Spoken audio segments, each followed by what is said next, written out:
come up with this presentation. I sort of encouraged her when I heard about what she was doing. It sounded so neat. Carlene is kind of a new member to Fort Worth Genealogical. She came through our beginners class under Terry Meeks and immediately became a star pupil.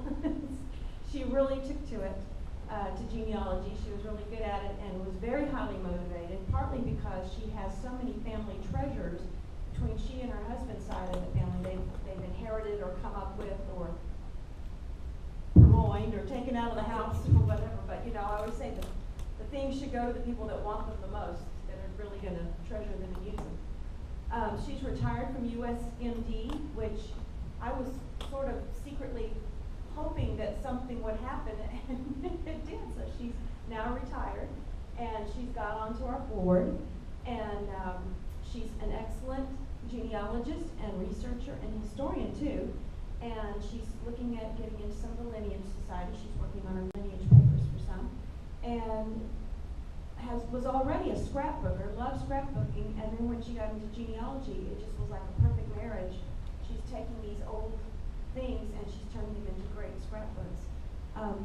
She found out that she had a Confederate ancestor who was at Beauvoir, and when I heard that she was going there to research, I said, "You've got to tell us about it. That is so unique. That's not going to happen to very many people."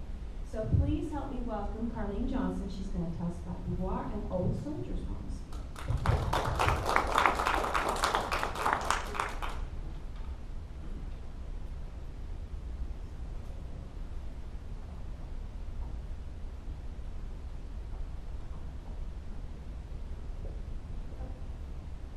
And she's married with 2 kids. She told me to put that in. Yeah, and grandkids. Okay, so we're going to start with on the history of soldier homes to get a look at that. Okay, so on the federal homes, in 1811, Congress authorized the first soldier home. The first soldier home was authorized for the United States Navy by Congress. They passed an act to provide a permanent asylum for decrepit officers, sailors, and Marines. The construction was started in 1827, and the home was actually opened in 1833. It was located in Philadelphia as part of the Navy Yard. In 1851, legislation was introduced and enacted by Congress for the construction of the United States Soldier Home. And I had read in a couple of places that Jefferson Davis actually suggested this legislation. The home would be open for men who served in the regular or volunteer army with 20 years of service. The veterans would have to have contributed to the home support through payroll withdrawals. In March of 1865, President Lincoln signed legislation creating the National Asylum for Disabled Volunteers. The name was eventually changed to the National Home for Disabled Volunteers. It was located in Washington, D.C., and has been renamed the Armed Forces Retirement Home, and still exists there today.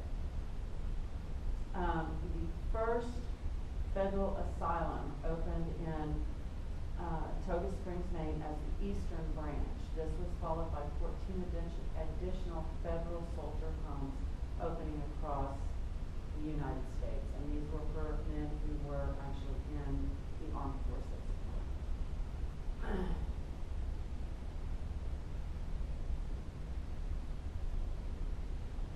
The top picture is the United States Sailor Home in Philadelphia then, and as it stands now. It has, the first one is from 1847, and the second photo is what it looks like today. It has been added to the National Register of Historical Places.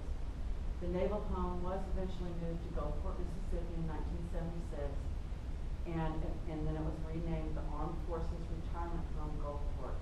The original Naval Home is now luxury condos. Yeah. Whoa. In Gulfport, it's probably. I'm sorry? I said in Gulfport now, it's probably 3 feet underwater. Now, for Confederate soldier homes, in 1881, the first Confederate soldier home was opened in Georgetown, Kentucky. It was named Confederate Soldier Home, Soldiers Home, and Widows and Orphans Home. There were a total of 16 Confederate homes operating in 15 states. 2 of them were in Kentucky. I have tried to research to see if any of those are still open besides Beauvoir, and haven't been able to locate it. The difference between the federal and Confederate soldier homes is that federal homes accepted U.S. veterans from all wars, except for the Confederate. They did not accept Confederate veterans. The Confederate homes only accepted Confederate veterans. And states were required to provide the funding for the Confederate homes. And eventually they were required to provide the funding for some of the state homes that eventually turned into federal homes.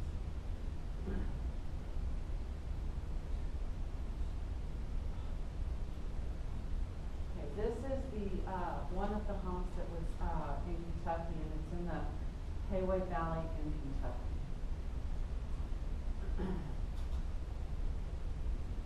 There was one in Austin, Texas. Was there? Yeah, and I wish I remember what I heard about it. Okay, so the history of Beauvoir. In 1848, wealthy planner James Brown from Madison County bought the property and began construction. The home was completed in 1851, and he named it Orange Grove. And he named it that for the orange groves that were at the back of the property. He also added 2 cottages, and these later became known as the Library Cottage to the east and the Hayes Cottage to the west. James Brown died in 1866.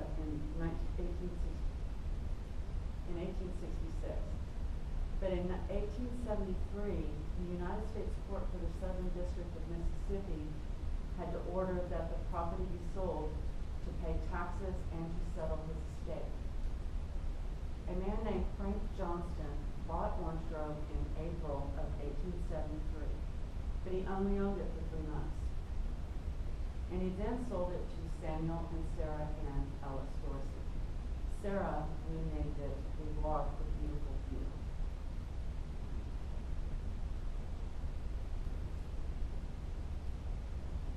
And this is the front of the home of Beauvoir, and it faces, the front faces out to the Gulf.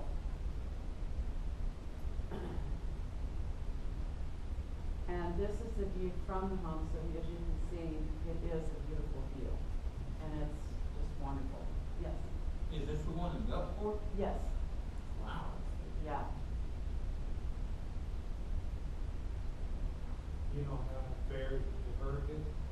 We'll show you that later. Okay, in 1877, Jefferson Davis and his family had been traveling to Europe and Canada since his release from prison. He came back to the States to write his memoir. Sarah Ann Dorsey was a friend through his wife of the family. They had gone to school over in Europe together. And she found out that he wanted to write his memoir, and she offered him the library cottage. And he agreed, and so he paid her $50 per month, and he lived there for 2 years. In 1879, Sarah Dorsey passed away. Prior to her death, she had rewritten her will and left her family out of it, and left Beauvoir to Jefferson Davis. When he took over the property, they had actually already agreed to buy it, the Davises had. And so they did pay the $5,600 for the property. The title of the property is based on the deed, not the will.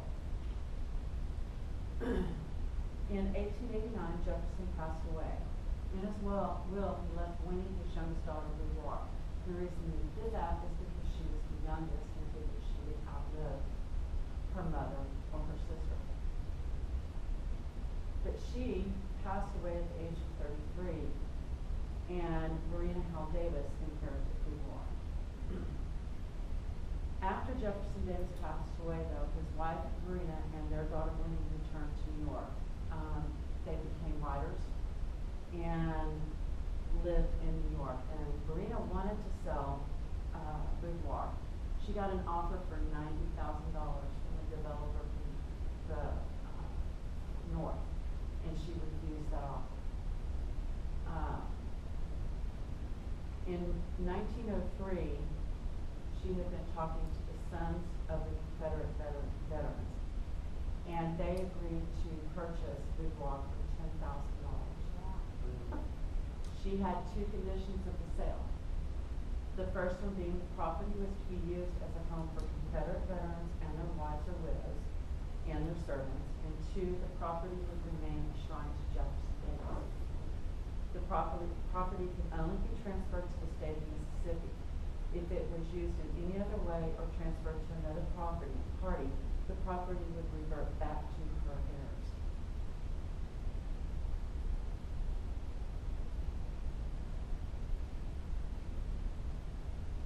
Now we get to it after Jefferson Davis sold the home.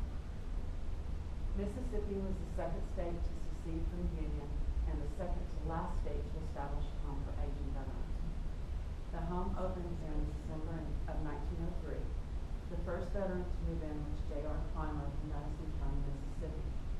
He actually moved in 2 weeks prior to the official opening.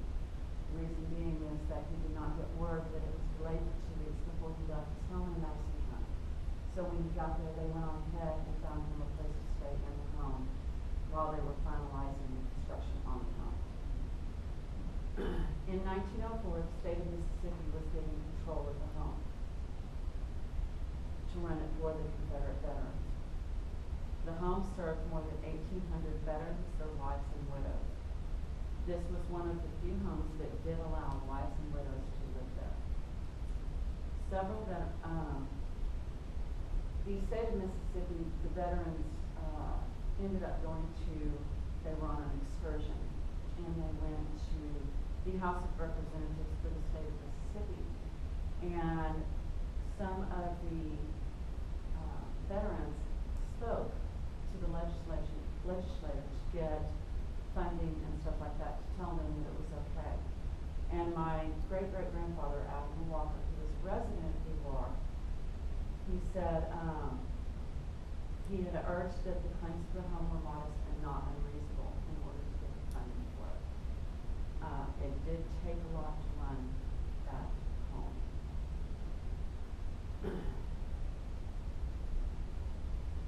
There were occasional charges levied against the home, and it was just that it wasn't being run properly and things like that. But investigations ensued, and all charges were largely without grounds. In 1956, the state returned control of the sons of Confederate veterans. In 1957, only 3 widows remained at the home. They were transferred to a nursing home, and the home closed. Yes? Can you use the microphone a little bit? I can turn up the volume, she's on it. Oh, you got one, okay. Yeah. It may not be able, is that better? Genteel lady here, and I can't hear you. Did the people, or the residents, stay there at no charge to them, or? They did not receive their pensions in exchange for living there.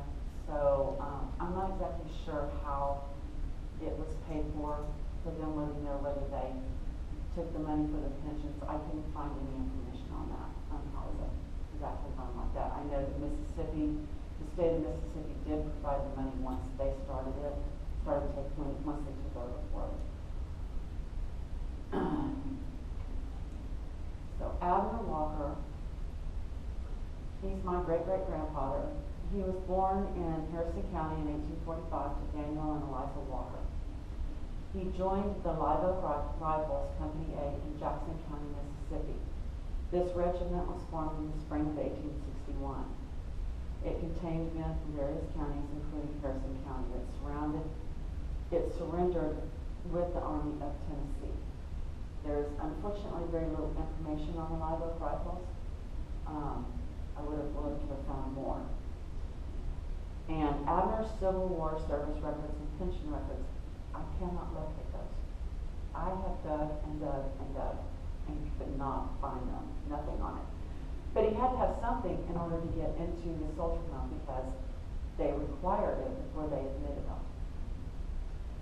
After the Civil War, he became a traveling Baptist minister. He would travel to various churches in Harrison County as well as the adjoining counties. He entered the soldier home with his wife Nancy on November 10, 1917, at the age of 17. This was his second wife. He would have had to have had, during his time at the soldier home, he officiated 24 marriages, and many of the funerals were the veterans, their wives, and widows. When I was at the home, they gave me a list of the marriages that he had officiated in an Excel spreadsheet. And so I have a list of everybody that he married there. The funerals, there were just too many. During his time at the soldier home, he was very active in the community. There are many newspaper articles showing him out and about. The home selected some of its residents to attend the inauguration of President Woodrow Wilson on March 4, 1913. Abner Walker was one of those selected. They went by train and made stops in Atlanta and Birmingham. On September 28, 1931, Abner's family held a reunion at Beauvoir. The family brought food and it was spread picnic style on the front lawn of Beauvoir. Abner Walker passed away in 1932. His wife Nancy continued to live at the soldier home.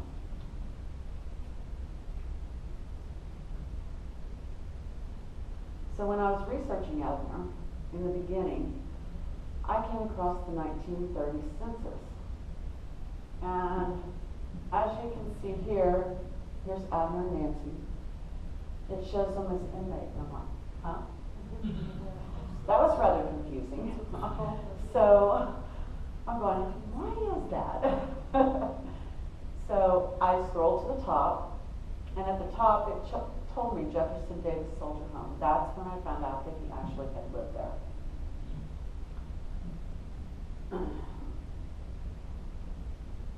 This slide right here shows an actual register from the Jefferson Davis Soldier Home. And you can see the arrow marking Abner Walker. It does tell his service related in there. So some of the residents there were called inmates? All of them were called inmates. And that was typical for the old soldier homes. Yes. That's still possible. All kinds of institutions, and that's a census thing. Yeah. Yeah.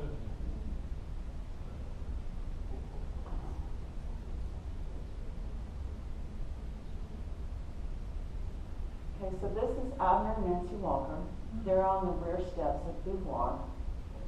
And I actually, one time when I visited with my dad and his cousin and family, we have a picture of my father and his cousin standing in that spot. So that was really neat to get that picture, and we have it.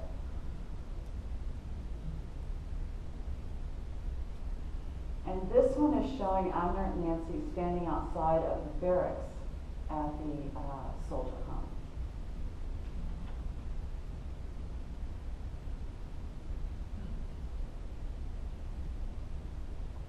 The records that are available at Beauvoir, they vary by veteran, wife, or widow.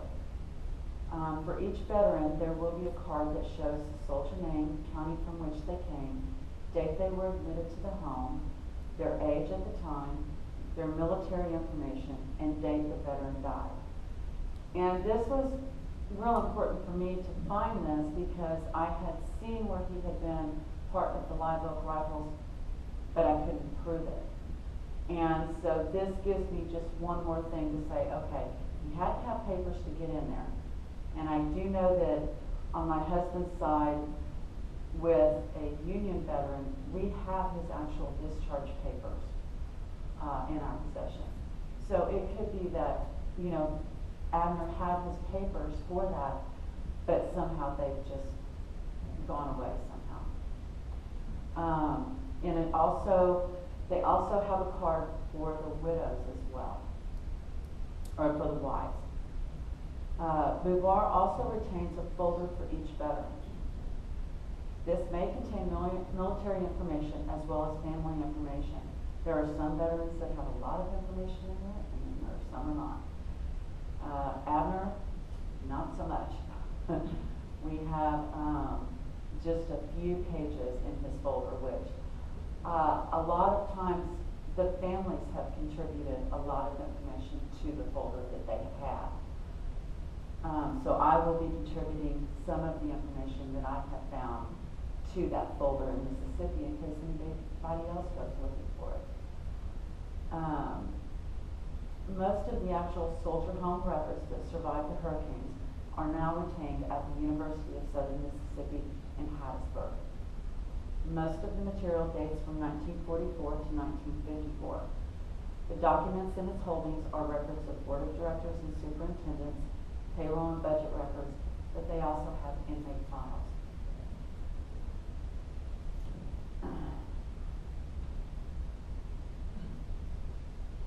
Question. Yes. Is there a meaning of the name Beauvoir? Like Means beautiful view. Beautiful view. Okay. Yes. Sarah Ann Dorsey named it Beauvoir, the beautiful view. All right. This is the card for Abner that I was able to find. And you can see Company A, 3rd Mississippi Live Oak Rifles. And he came from Lamar County when he entered the home. And he entered on November 10th, 1917. And he died on 11/21 of 1932. That was Lamar County, Mississippi. Mississippi, yes. The research library there at Beauvoir contains over 58,000 books, most pertaining to the Civil War. A portion of the museum is dedicated to the veterans that lived at the home. And they have, and we'll get into that a little bit later, after the hurricanes, they had to rebuild the museum and their offices and all that kind of stuff that were in there.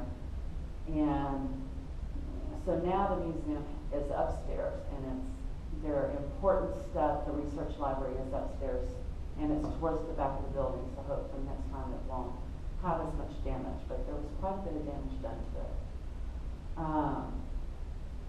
It also has a portion in the museum with weapons and other artifacts that were used during the Civil War. And while you're there, you can get research help, which is nice. I did do some research on another ancestor that was a captain in the Confederate Army, and I was able to find some information that I hadn't found before in some of the books that they have.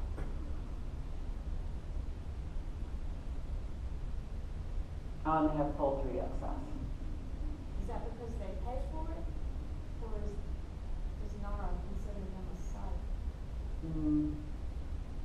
You mean pay for? Well, I know NARA, Oh, well, you can access poultry free at all the NARAs. yeah, you can access it free at Beauvoir too. So that's why I'm wondering, I wonder if the government considers that a historical research library that they. And they might. These are photos from the library, and they do have the old style card catalog. Now they do have an internet site where you can go to look and see what books are available. So if you want to do that before you go, you can. My friend and myself took a trip to Beauvoir, and while we were at the library, I was talking to the volunteer, and she was kind of looking around, and she came across this book, and this was on her family. So I thought, okay. It's like when I was back home, I went to look that up in the library catalog that they had online that you can search, and it's actually not in there. So they may not have any of the family books listed in their in their online catalog, so you may have to actually go there and see some and see if they have it. Beauvoir does have a cemetery, the Beauvoir Memorial Cemetery. There are approximately 800 graves of veterans, wives, and widows. The original markers placed on the graves were hand-painted wooden boards. private funds were raised for more permanent headstones. The government eventually provided stones for the veterans, but not the wives or widows. As of 2018, there are still unmarked graves. The stones may show the veterans unit, but do not designate whether it was infantry, cavalry, or artillery. There are several people, I did read, that are buried there who never lived at the home. Not sure how they were able to be buried there, but they were. And it's really a pretty place. They have a tomb of the unknown Confederate soldier, which was found, the remains were found somewhere, and so they entombed them there at Beauvoir. And every year they hold a fall muster. And when we were there in February, they were actually doing a ceremony at the tomb of the unknown soldier, but we didn't get to stay for that, unfortunately.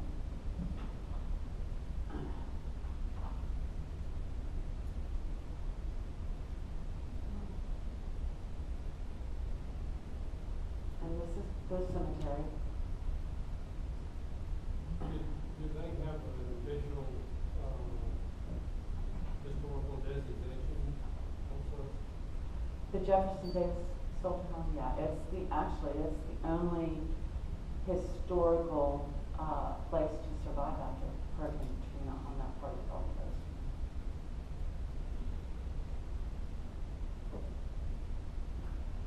So, at the soldier home, they had the wife of the Confederacy. She came to the home in 1914 with her first husband. Since her arrival, she had been married 7 times. Intervals between the death of one husband and the marrying of the next have been short, sometimes only a few months. And Abner officiated that ceremony. And it was the wedding of Sunshine and Rose, and it was a social event of the year. They had an orchestra, somebody paid for her trousseau. It was a very big thing. This is a photograph of the residence at the soldier home, and this is on the front of the home.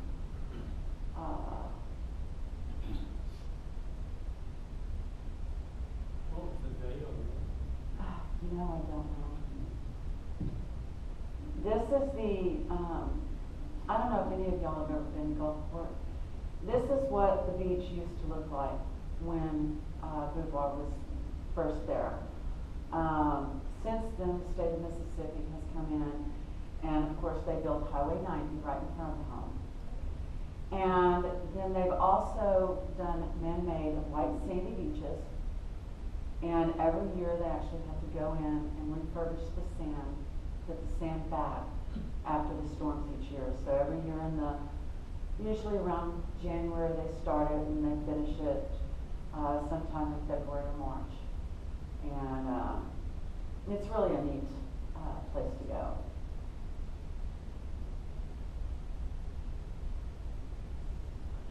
Now this is the library cottage, and that is Jefferson Davis sitting on the library cottage porch. And this is where he actually wrote his memoir.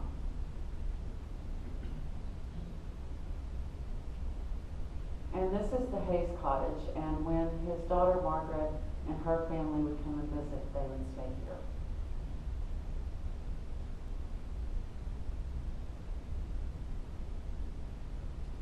This is the photo of the chapel, and not sure why it's missing its roof at this point. It may have been taken after a storm. They did suffer damage. They've had quite a few hurricanes. I think it was 38, they've had 38 hurricanes come through Beauvoir in the years since it was built. There was quite a number of hurricanes that you really have to search for to know that they hit the coast down there. They actually hit Mississippi and Louisiana and Texas, and it's just not very prominent. Yeah. They did a lot of damage. Right. But most people just remember the Major, right. And of course, you know, the home, if you notice, was built up high. It was built on brick. There were 68 columns of brick throughout the bottom of the home. And this is the barracks taken from the side view of where the soldiers lived. And unfortunately, those did not survive hurricanes. After Camille, they rebuilt a replica of one, but then it was destroyed in Hurricane Katrina. And when Camille struck in 1969, it also destroyed the front and back steps of the main home. It severely damaged the library in Hayes Cottage, the manager's house, and toppled many stones in the cemetery.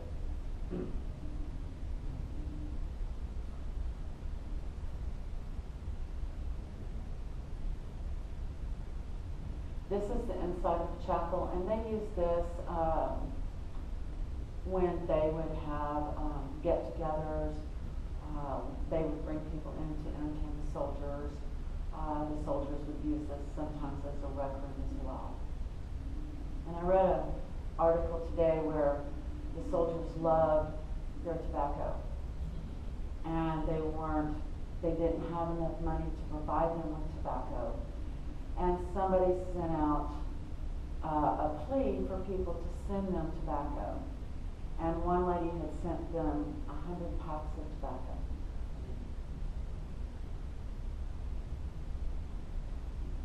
So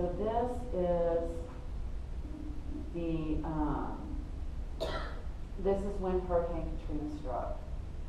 It obliterated most everything on the Beauvoir property.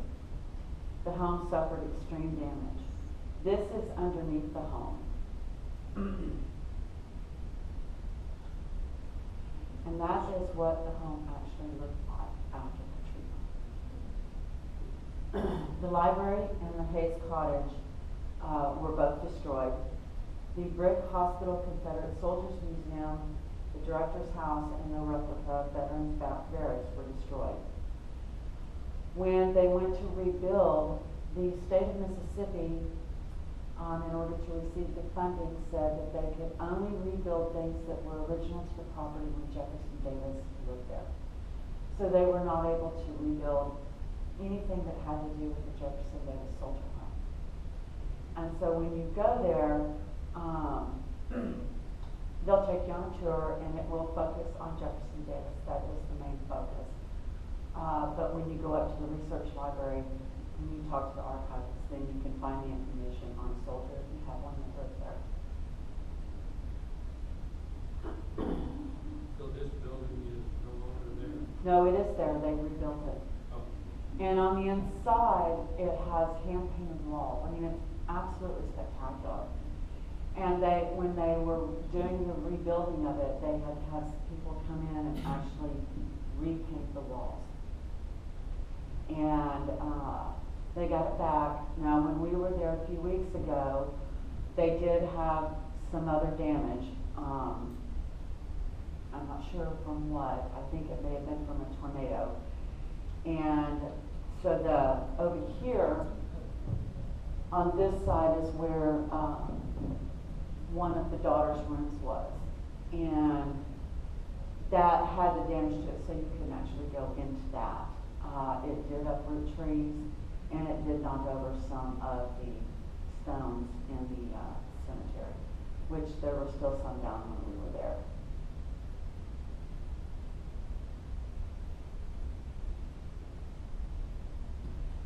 This is an aerial view of what it looked like after the storm. And the only thing left standing was the house. And it did survive.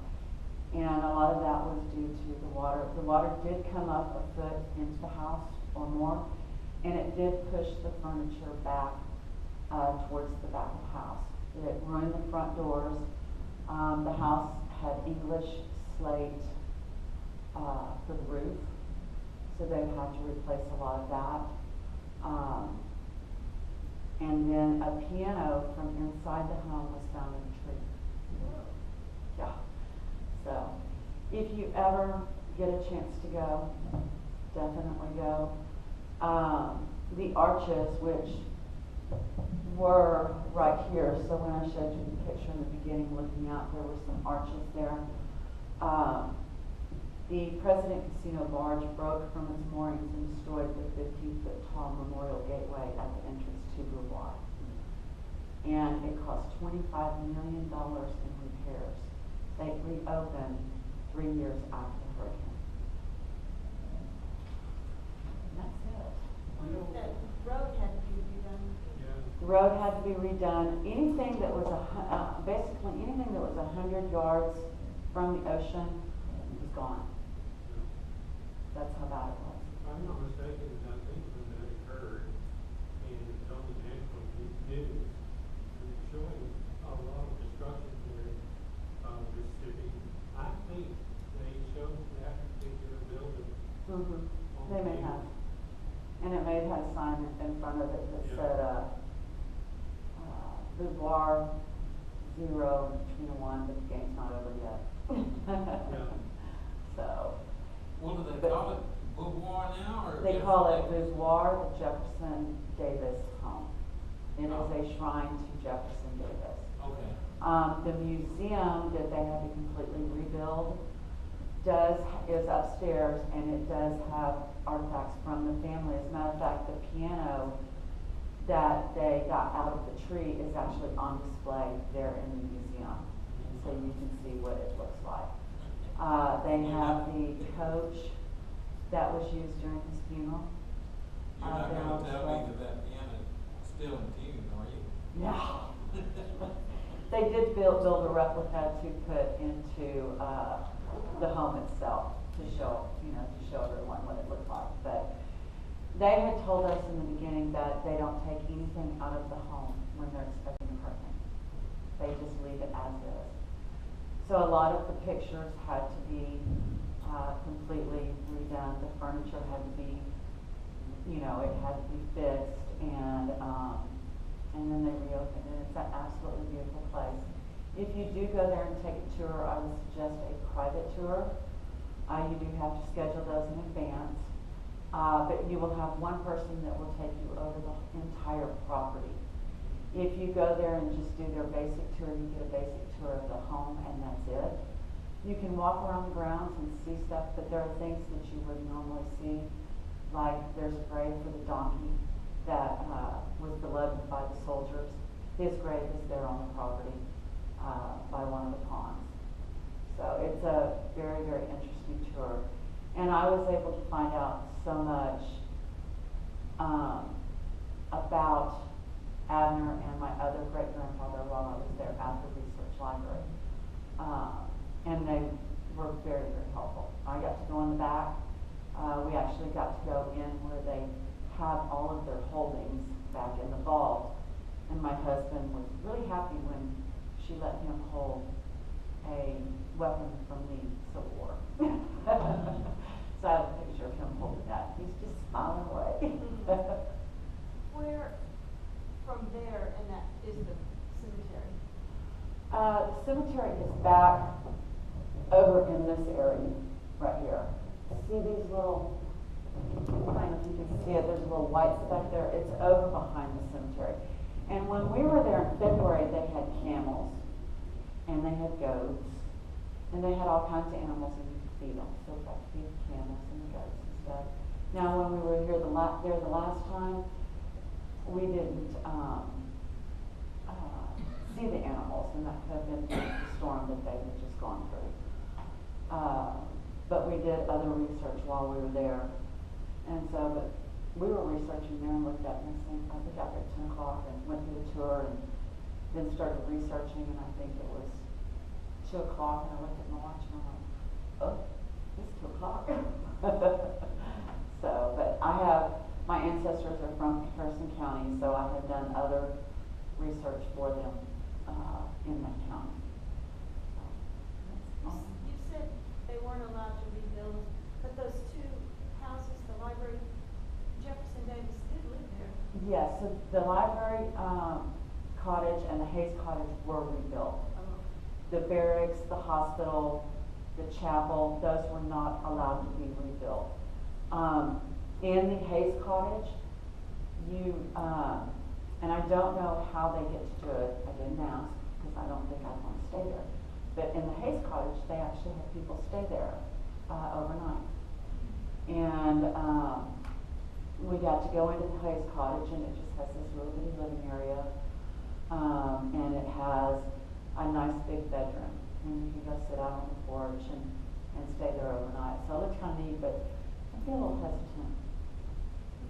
Where is the Hayes Cottage? The Hayes Cottage, so over here, this pile of rubble here, this is the library cottage. And so the Hayes Cottage would have been right here. And they have rebuilt those, so, yes. How many acres is this property? I think it's about 57 acres now. When it was first bought by Sarah and Samuel, they included 600 acres with it. And it has now dropped down to the 57 acres.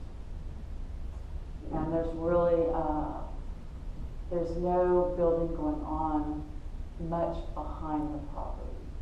So, I don't know if that's part of it, you just can't get to it, or what. I think a lot of the, I'm not sure who regulates it, but a lot of the properties that are close to the coast, they're not allowing people to build there anymore. Yeah. And if you go, I'm going to do a plug. We stayed at a wonderful hotel in Long Beach. It doesn't have any other hotels near it, and the beach is basically deserted, so you can have it to yourself. So we would go for our walks on the beach, and nobody else would be there. So. My wife and I spent the night in Gulfport, Mississippi, in our travel trailer one night on a Walmart parking lot. Oh, yeah. And it was very noisy. Yeah. Well, you have Highway 90 that runs along there, and it's pretty noisy, but they're starting to rebuild some of the homes that were lost in Katrina, but there's still a lot of property that just is up for sale, and people just aren't buying it, which I can kind of understand that. I'd be a little hesitant myself to come back.